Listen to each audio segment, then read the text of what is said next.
Before Martin Luther King ever marched, before Abraham Lincoln ever signed the Emancipation Proclamation, there was an Irishman. A man born under British rule, stripped of rights, who stood up, not just for his own people, but for millions of enslaved blacks he would never meet.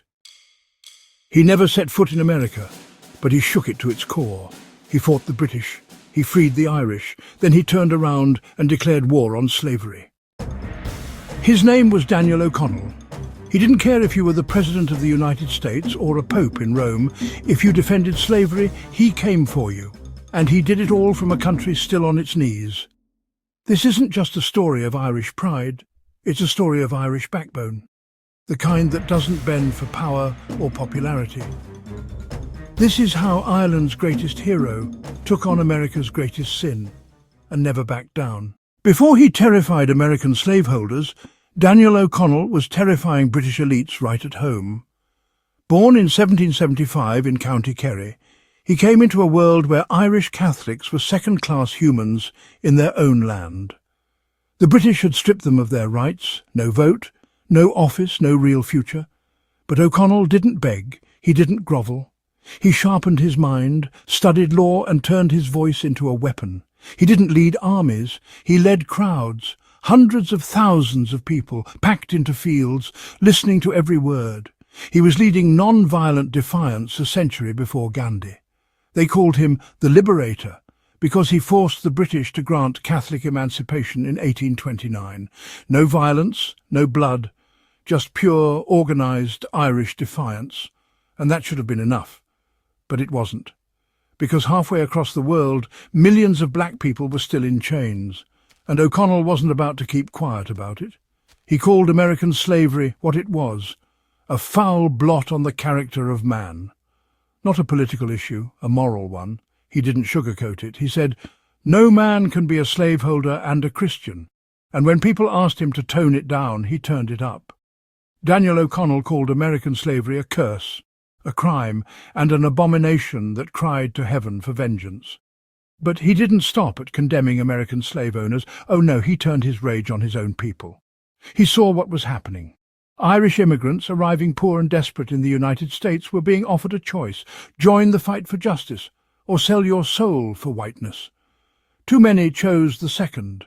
They joined the mobs, they joined the Democrats, the pro-slavery, anti-black party of the day. They fought to be seen as white, and to do that they trampled the people who were even lower in the racial caste system, black Americans. And O'Connell, from across the ocean, lit them up. How can the generous, the charitable, the noble-minded Irish abandon the cause of the enslaved? He wasn't pleading, he was accusing. He saw these Irishmen, once victims of empire, of starvation, of religious oppression, now walking into America and grabbing the whip. And to him that was betrayal, betrayal of Ireland, betrayal of justice, betrayal of God. He told them flat out, if you adopt the slaveholders' cause, you adopt the slaveholders' guilt. He believed that true Irishness was inseparable from justice. You couldn't claim to be Irish, truly Irish, and still support human bondage. So while the Irish in Boston were joining anti-black riots, while Irish cops in New York were clubbing black citizens, while Irish politicians were stoking racist fears to get elected, Daniel O'Connell stood up in Dublin and said what needed to be said. You may win America's approval by becoming white, but you'll lose Ireland's soul. It was a brutal message, and it cost him support. But O'Connell didn't care, because to him there was no compromise, not with slavery, not with racism, not with injustice, even if the perpetrators were wearing shamrocks. And that's why, even today, when we talk about Daniel O'Connell, we don't just talk about Ireland's liberator. We talk about one of the first white men in history who held his own people accountable for choosing privilege over principle. He shamed them publicly, relentlessly, and they hated him for it. He wasn't just talking, he was acting. He helped push for boycotts of slave-grown American cotton. He lobbied British leaders to cut ties with the American South. He used every ounce of his reputation, every drop of his power, to make slave owners squirm. He didn't free the slaves with chains or bullets. He fought with shame, with truth, with raw, unfiltered moral pressure, and he made damn sure they heard him in Washington, D.C. But O'Connell's war on slavery wasn't just words.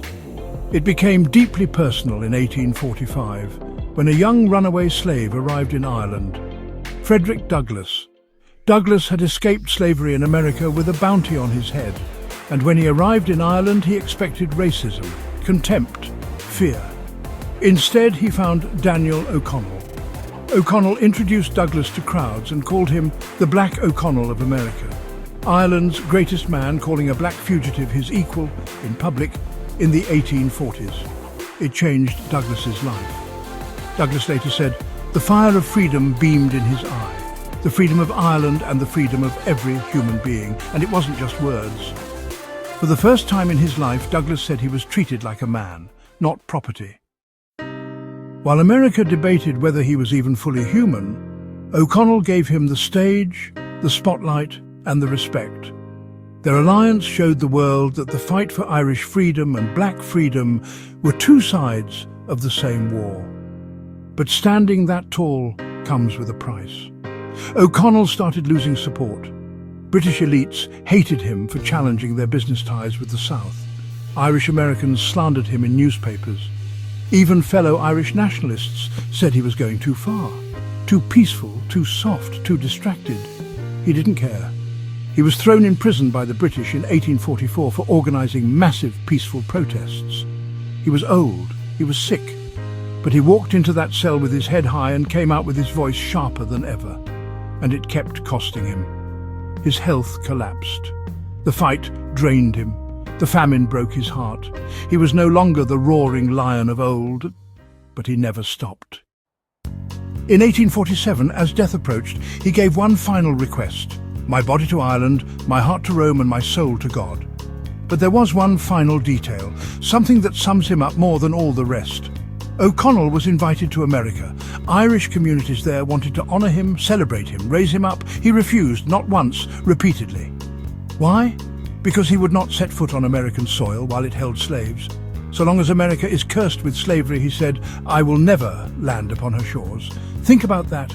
A man who never saw a cotton plantation, never met an enslaved family, never heard the crack of a whip, and yet he boycotted an entire country on moral grounds. While the world called slavery a political issue, Daniel O'Connell treated it like an unforgivable sin. He didn't fight for applause, he didn't fight for power. He fought because it was right. He didn't free slaves with guns, he freed minds with words. And those words, planted in Irish soil, helped light a fire in America. Long before Lincoln, long before the marches, long before the speeches, there was Daniel O'Connell. He was never a president, never a general, never a king. But he scared slave owners more than armies. He didn't fight for his race. He didn't fight for his nation. He fought for the dignity of people he'd never meet, because real freedom doesn't stop at borders. Daniel O'Connell didn't just free Ireland. He raised the bar for what it means to be human.